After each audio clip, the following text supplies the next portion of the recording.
Hello, card friends. I'm Alexi. And I'm Chaz. And this is Rainbow Reverse.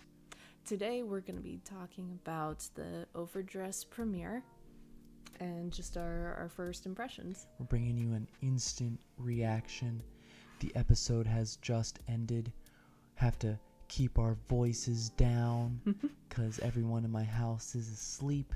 This is the hashtag no makeup, no filter reaction. You're not wearing makeup? Now I'm sleep deprived also. Oh, I took a nap and I'm wearing makeup, so we're introduced to Yu, main protagonist, and his two sisters and his mom, and they have this hobby, I guess, of dressing Yu up as a girl and taking pictures and stuff. And it seems like Yu's main conflict is that he can't say no. And I wasn't really sure what route they were gonna take with this plot line. I'm still not really sure where they're going with it, but I have hopes. I'm optimistic. I'm certainly skeptical of the dressing plot line.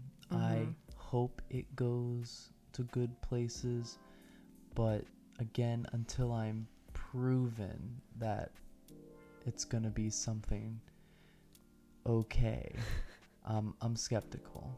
But that's honestly the only kind of negative feeling I have right now is mostly my uncertainty about what they're trying to say and do with this plot line.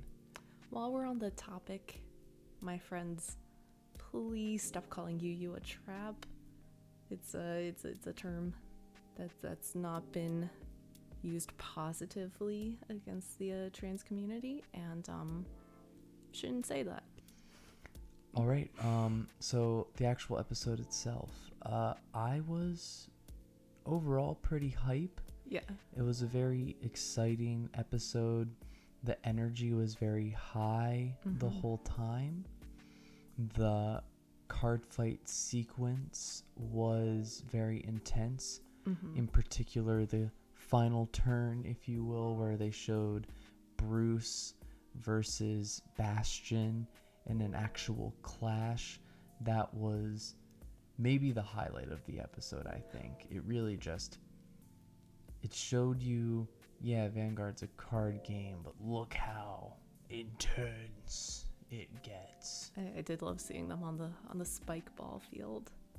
I do hope in the future, for future fights, they sort of explain what's going on a little more, as opposed to just, visually showing it. I know it's like supposed to be our introduction to Vanguard, like seeing it from Yu's perspective, who's never played Vanguard before, but I also noticed everyone's using sleeves.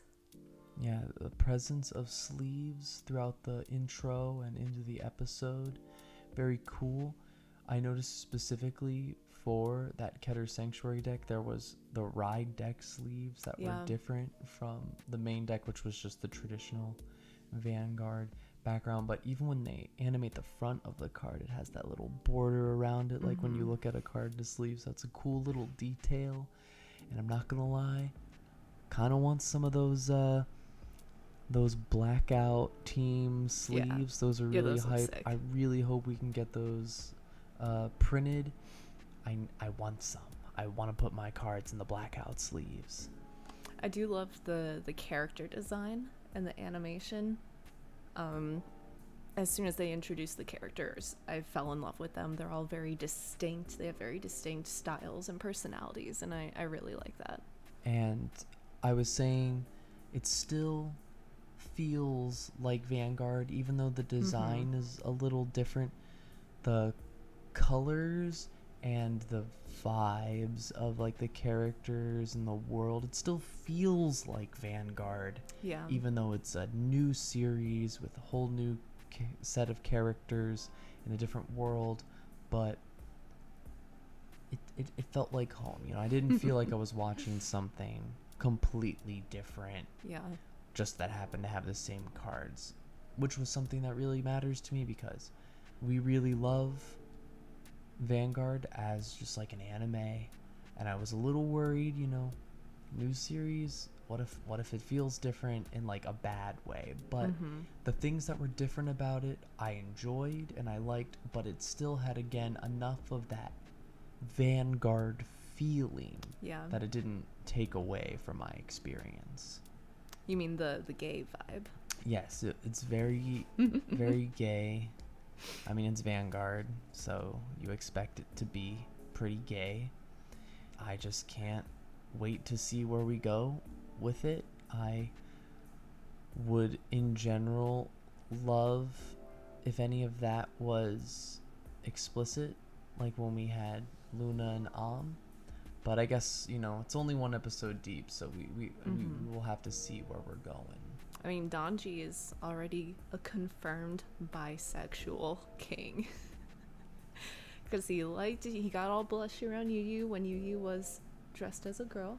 And he was also blushy around Yu Yu when Yu Yu was dressed as a boy. So well, we didn't see Yu Yu dressed as a boy. We just found out. Oh, when he found out he was a boy, yes. But when he found out, yes. But the point remains. I also love Zakuza. I think he's just Ren. He is Ren Suzugimori, and I adore him. Definitely has those similar vibes. I am certainly ready for his heel turn. Yes. I know it's coming. He's like, oh, he's Donji's friend, but oh, nope, he's using Cardinal Deus Orphis, so you know that this guy is going to be whipping out something ridiculous.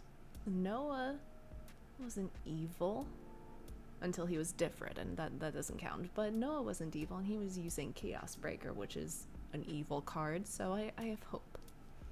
So you're trying to tell me you think Zakuza is going to get possessed? No, I just don't think he's going to be evil or have a heel turn. But I might be projecting. You definitely are. I will say Tomari has been the bane of my existence for the past month, but I adore her. As soon as she was introduced, I was like, okay, yeah, I get it. Tamari's great, she's adorable, she's supportive. Yes. Although I will say, hey guys, was in the background. It wasn't actually in the foreground like the trailer leads you to believe. It is Kangaroo Jack. It is We Live in a Society all over again. What?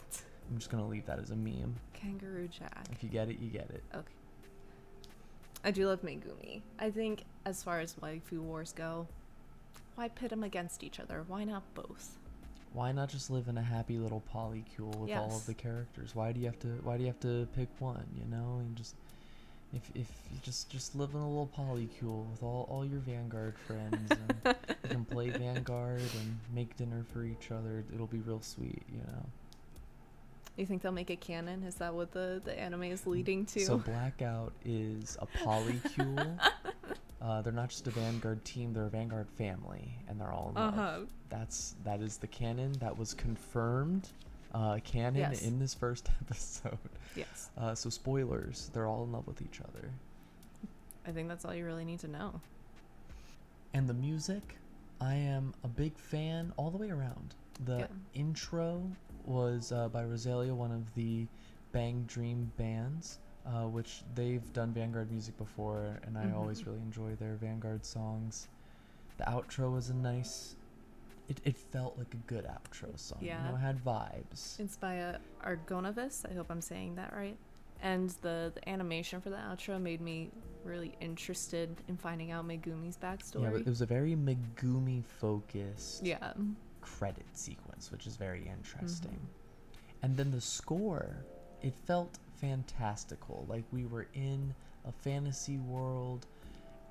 It reminded me a little bit of the score to Turn A Gundam, just very light but fun and joyous. I'm very hyped to hear more, and I especially want to hear what the dramatic music will sound like when the things get serious. I mean, I love the music that they come out with for Vanguard. All the outros, all the intros, all bops, and I can't wait to hear more. Yeah, whoever's writing the songs over at Bushi Road, killing it. You're doing a good job. Keep it up. Keep it up, kid. You got a future in this business. Thank you for watching. We are Rainbow Reverse. Wishing you all the best. Bye. Bye.